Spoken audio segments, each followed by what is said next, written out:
안녕하십니까. 2022년 2월 9일 수요일입니다. 코페스 동반자 채널에서 오늘은 대레이더 미사일 AARGM-ER 발사 성공의 의미, 이런 주제로 말씀을 드리기로 하겠습니다. 대레이더 미사일이라는 것이 우리나라 말로 하면은 대방사 유도탄입니다. 그러니까 레이더 전파를 추적해 가지고 레이더만 폭격을 하는 그런 미사일이죠. 이 미사일이 개발돼 가지고 전쟁에 사용된 지는 꽤 오래됐는데 사거리가 짧기 때문에 아주 위험합니다. 그러니까 대방사 유도탄을 발사하려고 전투기가 출격을 해서 목표에 가까이 가야 된다는 거죠. 그렇게 되면 벌써 대공 미사일에 맞을 위험이 아주 큽니다. 그래서 점점점 발달해 가지고 최근에 외국 군사 뉴스 보도를 볼 것 같으면은 미 해군이 AARGM-ER 대방사 유도탄을 2차 발사까지 성공을 했다는 겁니다. 이 실험은 대방사 유도탄을 F-35에 장착하기 위해서 하는 실험인데, 물론 미 해군 함재기인 FA-18이나 그라울러기, 이런 전자전기에도 다 장착이 됩니다. 그런데 성능 개량을 했기 때문에 사거리가 400km 이상 나간다고 합니다. 그리고 속도는 마하 4를 넘는다고 합니다. 그러니까 평양의 대공 미사일 기지들을 파괴를 하기 위해서 대방사 유도탄을 발사한다 하면은 우리나라 안에서 안전하게 폭격을 할 수가 있는 겁니다. 그리고 대방사 유도탄을 발사하려면은 당연히 전자전기가 떠 있어야 되는데, 전자전기가 전자전을 실시를 하게 되면은 북한의 모든 레이더 기지들은 레이더를 다 끕니다. 이렇게 되면은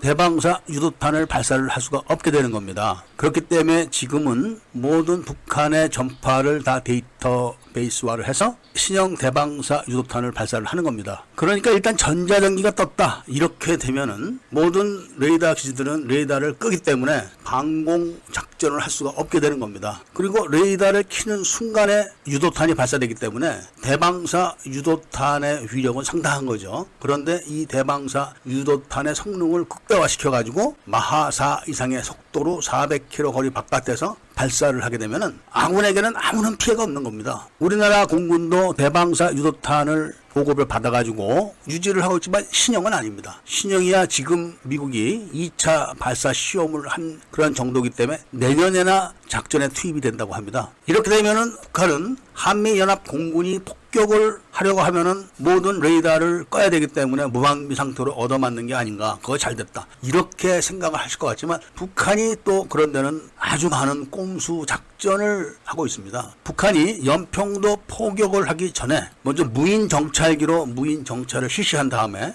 전자전을 먼저 실시했습니다. 그래서 우리나라의 대포병 레이더들은 감지를 못한 겁니다. 그리고 연평도 포격을 하기 직전에 연평도에 있는 모든 CCTV가 다 꺼졌습니다. 통신소에 제밍을 해버린 거죠. 그렇기 때문에 북한은 한국군과 달리 무인 정찰도 하고 대전자전을 실시를 한 다음에 포격을 했던 겁니다. 그것이 연평도 포격되니까 상당히 오랜 시간 전입니다. 그럼 지금은 미국이 신형 대방사 미사일을 개발을 했으니까 북한은 어떤 준비를 하고 있을까요? 북한은 기만 전파를 발사하는 장비를 작은 차량에 탑재를 시켜놨다고 합니다. 그러니까 이런 작은 차량들이 유사시에는 북한 레이더 기지에서 멀리 떨어진 곳에 배치되는 겁니다. 그리고 안테나는 각계 병사들이 등에 지게끔 만들어서 여러 곳으로 분산을 한다고 합니다. 그렇게 해서 전술에 맞춰가지고 각 차량에 있는 레이더가 전파를 발사를 하게 되면은 그 전파는 각계 병사들의 등에 지고 있는 안테나에서 공중을 향해서 발사되는 겁니다. 그렇게 되면은 미 전폭기에서 발사한 대방사 미사일은 각계 병사들에게 발사가 되는 것이죠. 북한의 대전자전 능력이 이 정도입니다. 이미 북한은 우리나라가 보유하고 있었던 통신위성 무궁화 1호를 제밍을 한 적이 있었습니다. 미국이 북한의 이러한 대전자 기만전, 이런 전술을 파악하고 있는지는 잘 모르겠습니다만은 북한이 각계 병사들이 등에 지고 다니는 레이더를 공개를 한 적이 있기 때문에 미국도 어느 정도는 다 파악을 한 걸로 알고 있습니다. 우리나라는 K9 자주포에서 발사하는 대방사 포탄을 개발을